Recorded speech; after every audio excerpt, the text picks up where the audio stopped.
In today's video, I'm going to teach you how to create style guides in Figma for instructional design. Start by opening Figma. From the left sidebar, open the Community section. Use the search bar and type keywords like Style Guide or Design System. You'll see a range of resources, from general brand guidelines to more detailed design systems. For instructional design, both types can work well. General guides are fast to adapt, while fuller systems give you built-in structure. Choose an option that feels organized and flexible for your course or module needs.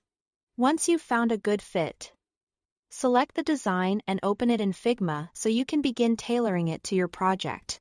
Begin with colors. Replace any placeholder swatches with your project's brand palette.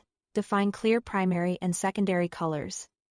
Then include semantic colors like success, error, and warning.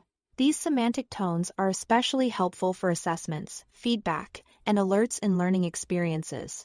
As you update the palette, check that text remains readable against backgrounds and that contrast is strong enough for learners who may be viewing on smaller screens. Keep your naming consistent so everyone understands what each color is for and where it should be used.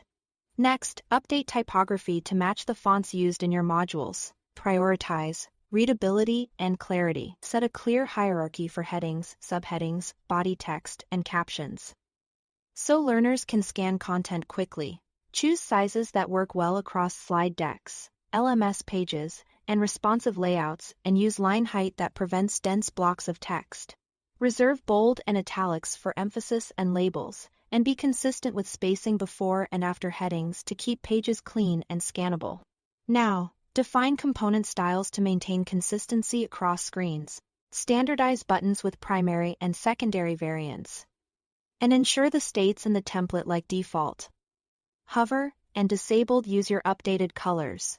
Refine input fields so labels, helper text, and error messages are clear and applied consistently.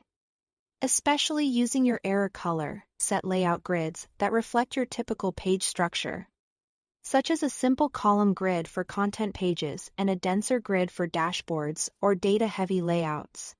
Align padding and spacing with a predictable rhythm so elements snap into place and screens feel cohesive.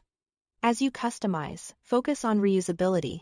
The goal is to speed up design while keeping everything consistent for learners. When your colors, typography, and components are aligned, you'll have a practical style guide ready to support your instructional design work. Thanks for watching.